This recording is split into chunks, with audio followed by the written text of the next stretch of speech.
Let me tell you, you haven't lived until the president of a fake homeowners association calls 911 on you for refusing to pay her imaginary dues only to find out you're her landlord.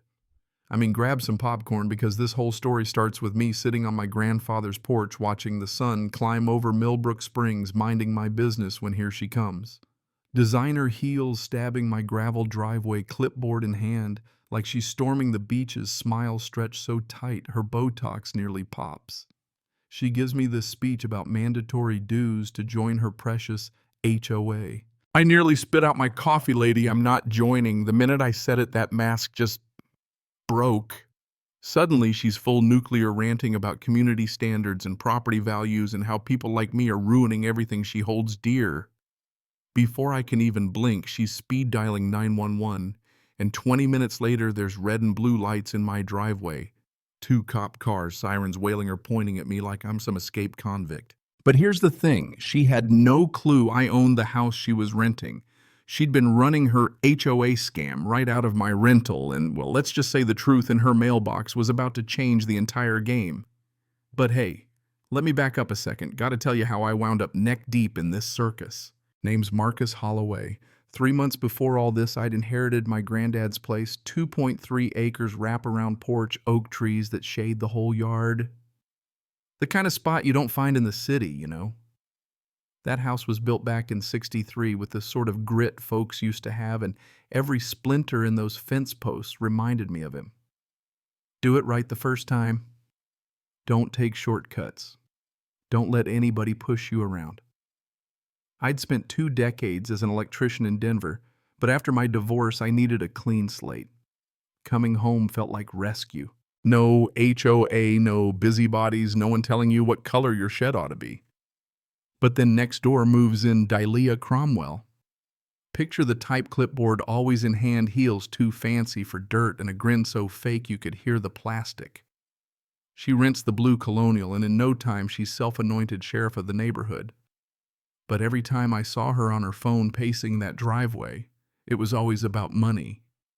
Just need a few more days, whispered into her cell like she was hiding from a debt collector, but still somehow found cash for her little community projects. The first red flag, she introduced herself as the president of the Pine Ridge Estates HOA. Here's the kicker, we don't live in Pine Ridge Estates. We're on County Road 47, where neighbors live miles apart for a reason.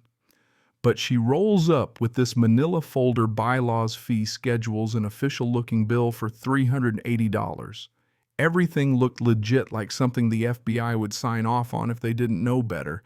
She says my property's grandfathered in. I gotta comply, everyone does. I flipped through those rules, grass height vehicle restrictions. Guess my work truck didn't fit her vibe. Even architectural review for anything larger than a doghouse. She'd basically whipped up a dictatorship on Microsoft Word. Man, my grandfather bought this place in '63. There's never been an HOA. She just grinned, told me maybe I didn't grasp modern property law. The way she eyeballed my work clothes made it pretty clear she didn't want my type around. I showed her my deed recorded at the courthouse, clear as a whistle. No covenants, no association, no fine print. She sniffed at it like it was counterfeit. Deeds can be superseded by community agreements, she says, talking down to me like I hadn't worked for everything I owned. But I wasn't joining her circus, said it plain as day. Her face went red and she stomped off my porch, clicking those heels like a general in retreat, clutching her clipboard like it was the nuclear football. Honestly, I thought that'd be the end of it. Yeah, I was wrong. Next morning, war. Noise complaints. She's got the county noise ordinance memorized, decibel meter in hand, timing my work like she's auditioning for America's Got Talent HOA edition. She calls code enforcement for me, starting my circular saw at 6:58 instead of 7:00. Poor Ray Hutchkins' code officer showed up looking like he'd rather be wrestling raccoons. Marcus, he sighs. She's filed 47 complaints in 2 years. Not a single one stuck. Turns out I could have started at 6:00 and still be legal. He tells me to document everything. She's building a paper trail, but it's turning into her own noose. Then she calls the building inspector, tries to claim my granddad's old tool shed is unpermitted, except Tom. The inspector remembers inspecting it in 1974. While she's sputtering, I point out her new composite deck, no permits in sight. Tom checks it. Yep, code violation. Suddenly her face is panic, rage, confusion, all rolled into one, scrambling for excuses. Tom's got no patience, says the composite boards weren't even available until 2019. Her whole timeline falls apart. Meanwhile, Ray, the code guy, pulls me aside. This woman targets anybody she thinks doesn't fit, he says, and I realize this isn't about the rules, it's about control, and maybe something darker. About a week later, she comes back with reinforcements, neighbors in tow, all looking like they'd rather be anywhere else. She tries to get them to back her up about my work truck. I ask if anyone has actually checked her HOA documents at the courthouse. Dead silence. Turns out she'd spun different stories for every neighbor, scaring them about property values, criminal elements, all tailored to their fears. When I press her, she slips, says it's about working class folks ruining the neighborhood. I just looked at her. Ma'am, I keep the lights on for a living. The group bailed, leaving her standing alone, her army gone in a puff of truth. Then it gets weird. I wake up one morning to orange traffic cones, professional grade, no less, blocking my driveway with laminated HOA violation signs.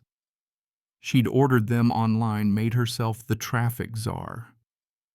I'm standing there in my robe, coffee in hand, while a mockingbird in the oak tree laughs at both of us. Old neighbor Dorothy texts me, says she saw the Amazon truck, heard Delia on the phone at 3 a.m. about payment arrangements, big trouble brewing. Deputy Martinez comes out after she calls 911 again, tries to accuse me of destroying official safety equipment. He picks up the shipping label and just shakes his head. Private cones illegally placed. The whole act is a fraud. He tells her to remove everything or risk charges. I'm starting to see just how deep this rabbit hole goes. That night, I dig through my granddad's files and find a manila folder, rental agreements for several properties, including, wait for it, Dalia's house. She's my tenant behind on rent, running her scam out of my own property, and apparently she's been doing it for months. Multiple complaints, lease violations. She even listed the address for her fake HOA business. I call the management company Sarah. The night manager says they're about to evict her for being months behind and for all the complaints. She's been collecting fake HOA dues from neighbors, banking the cash. Dorothy confirms that she's got dates, times, and descriptions in a notebook. Delia's whole operation was a desperate grab for money. I get Ray, the code guy, to show me complaint patterns. All her complaints line up with rent due dates. She's even been lobbying the county to get a cut of HOA fines. Sarah from the management company walks me through how to serve a notice and bring this all to a head. Patricia, a landlord-tenant lawyer, helps me document everything for court. Then Delia tries to take me out with a final barrage, false police report, flyers all over the neighborhood claiming I'm a dangerous criminal. She even calls my clients, tries to sabotage my business. But it backfires. The community starts to see through her, especially after I show folks the real documents. The cherry on top. She organizes a HOA emergency session at my rental, invites the local news, sets up a podium, balloons the works. This time I'm ready. Sarah and I show up, documents in hand, while she's ranting to the Channel 7 reporter about her president status, Jessica Manning. The reporter starts poking holes in everything. Can we see the HOA registration? Where's your legal authority? Delia gets flustered, tries to lie her way through, but Sarah steps in, tells everyone I'm the owner. Delia's the tenant, and she's in violation. I lay out the truth for the cameras. There is no HOA. She made it all up. The neighbors finally step up. Henderson's Janet, even the garden gnome lady. They all back me, admit they were scared or manipulated. Sarah hands Delia a termination notice on live TV. The reporter's getting it all. Delia tries one last tantrum, but no one's buying it. Sheriff's office investigates, postal inspector gets called, and within days the whole thing blows up online. Fake HOA president exposed by landlord goes viral. Turns out Delia had collected over $3,000 from 11 neighbors living off credit card scams and desperate lies. She packs up, vanishes in the night, and the neighborhood actually starts to heal. The best part, real neighbors, the ones who stuck around, started working together, barbecues, helping each other out. And yeah, I set up a scholarship to help local kids learn trades just like my granddad taught me. Dorothy's great-nephew was the first recipient. 6 months later, a young couple came to rent the house, heard I was the kind of landlord who'd fight for his tenants, not against them. As I handed them the keys, I reminded them no fake HOAs ever. Here's the moral: always check your HOA documents at the courthouse document. Every bit of harassment, and don't let anybody tell you what you can do on your own land without proof. Have you ever dealt with a Karen or a nightmare HOA in your life? Drop a comment below.